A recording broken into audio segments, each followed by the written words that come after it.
Curious Lloyd. Some places have an awesome little secret tucked away, just out of sight of a normal passerby, from the awe-inspiring view of a valley that tourists haven't yet ruined. However, there are some places off the off-beaten path that fully deserve to remain hidden in plain sight, for fear of stepping on a 70-year-old bomb or tripping over a massive grave.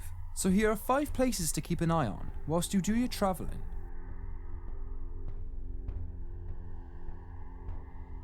The Cyprus tourist resort surrounded by barbed wire and armed guards. There's no less relaxing place to go on holiday than the Mediterranean resort of Varosha in Cyprus, where relaxing on the beach requires liberal use of both sun cream and a bulletproof vest. But it wasn't always like this. In the 1970s, Varosha played host to the creme de la creme of high society. The resort's regular visitors included Richard Burton, Brigitte Bardot, and Elizabeth Taylor. So, what has changed? Well, in 1974, Turkey invaded Cyprus, eventually coming to occupy a third of the island, including the now abandoned Varosha. However, rather than call everyone back and fire up the margarita machines, the Turkish enclosed the resort in barbed wire, where it has remained to this day. Although, Turkey isn't being completely dull-minded about this. They recognised that the resort is valuable land and assumed it would serve as a useful bargain chip they could return to Cyprus in exchange for something else during their inevitable peace deal. A peace deal which has, decades later, never materialised, leaving the resort to pretty much rot in the meantime. Although the perimeter is patrolled by armed guards with shoot-on-sight orders, urban explorers have managed to comb through what remains of the resort. Amongst the half-collapsed buildings, they found car dealerships, fully stocked dress shops, and seafront stores taken over by turtles as nesting sites. The areas of France abandoned because of unexploded bombs. France have suffered the minor misfortune of being a central focus of not one, but 2 world wars. As you might have guessed, this has had a few long-term consequences. World War I in particular, with its titanic battles confined in narrow corridors, which destroyed some regions so badly that they are still more or less uninhabitable to this day. Zone Rouge is the name given to a chain of areas throughout northeastern France where people are strictly forbidden from entering unless they are on official business or are looking to be obliterated by an ancient audience. The environment within these areas is completely uninviting to human life. The soil is so contaminated with arsenic and chemical weapon residue, the ground is still littered with human and animal remains, and most worryingly, only a few inches into the soil, you can find unspent ammunition and grenades and unexploded artillery shells. However, it's not exactly safe to go digging in the ground, even outside of the red zone. Agriculture is a major industry in this area of France, and farmers have no choice but to regularly rummage their way through potentially explosive fields with their tractors to earn a living. This is locally known as the iron harvest. When a farmer finds a shell, they can take it to a special dumping ground, where a team from the government's munitions disposal team will pick it up. It's estimated that 900 tons of munitions are disposed in this way every year. But yes, people do die whilst doing this. Disposing 900 tons of bombs per year makes it seem like Zone Rouge should be cleared soon. But even with the old audience being removed at that rate, there are still thousands upon thousands more tons of old century war murder hiding out there.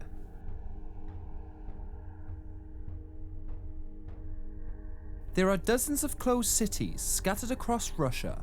Russia probably have more than a few secrets tucked away in its far corners of its country. Secrets have been their thing for a while now, but I'm not talking about the hidden bioweapon plants or the rocket launch pads, although those certainly exist. But I'm talking about the dozens of full-scale cities hidden in plain sight, officially known as the Closed Administrative Territorial Formations by the government. These cities were originally built in secret to house the workers employed at the top-secret research and military facilities. But after the fall of the USSR, funding for these cities plummeted, and a significant number were closed down. But not all of them. Although exact numbers are hard to come by, it's estimated that there are still more than 40 cities closed out there. And while the Soviet machine might have fallen, the country's recent financial upturn has meant a surge in funding and corresponding return to their old ways. For instance, 10 of these cities are now under control of the Rosatom State Corporation, a fancy title for what used to be the Federal Agency of Atomic Energy. But one photographer found out after they infiltrated the city of Azursk. But it's actually a pretty nice deal for the people living there. Given the importance of the city to the government, its citizens have always been well taken care of, enjoying high quality food, well maintained housing, and low crime rates. even when the rest of the country was suffering, and they were also isolated from the rest of the country and their families. But who doesn't want to get away from their relatives sometimes? But there is one other downside, at least in the case of Azursk, the catastrophically high levels of radiation.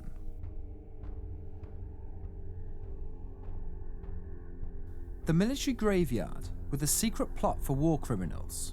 The Oise graveyard in France is the final resting place of over 6,000 military personnel who perished during World War I. Ornately decorated, it stands as a monument commemorating the ultimate sacrifice that these men made in the name of freedom and justice. However, the soldiers resting in the little-known area, called Plot E, don't get quite as much respect. If any monument had to be installed there, it'd be a ginormous middle finger.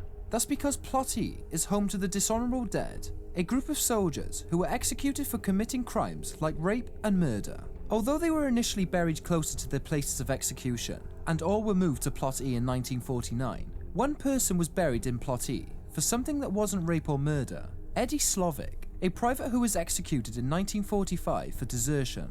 Following an appeal to Ronald Reagan, Eddie's family successfully petitioned for his remains to be exhumed and reinterred close to home, which also brought his nightmare afterlife roommate situation to a well-deserved close. The plot is designed to be completely invisible to the outside world. It's not listed on any maps, it's hidden by hedges, and the only access is through the superintendent's office. There aren't even any headstones. Each grave is instead marked by a small plaque inscribed with a number corresponding to the special index. Flags aren't permitted to be flown there, and the graves are even aligned in such way that Plot E's occupants don't face the same way as the soldiers in Plots A and D. It's all very carefully considered, designed to communicate with the dishonored without being cruel.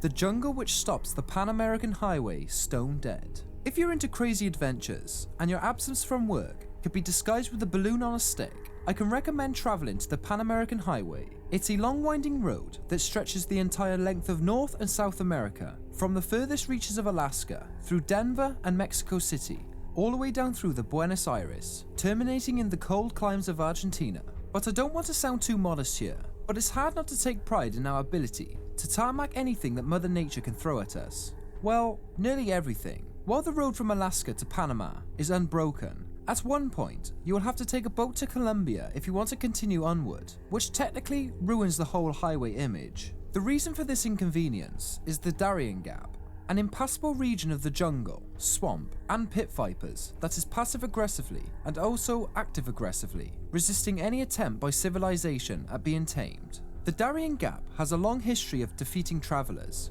Both the Spanish and Scottish established trading posts in the 15th and 16th centuries, only to suffer from a series of horrifying illnesses for their efforts. The area has remained wild ever since. It wasn't until 1960 that someone managed to cross the gap using a car, a journey that took 5 months and averaged 200 meters a day, which is a speed more commonly known as let's give up and head back to the hotel. The only people to inhabit the gap nowadays are indigenous tribes and drug traffickers, the latter group probably being responsible for the number of scientists and researchers who have gone missing there over the years. There are also the migrants from all over the world who pass through there on their way to the United States. But every once in a while, someone raises the idea of completing the Pan American Highway, but considering it's 2017, surely we must have mastered all the jungle-dominating technology that would require.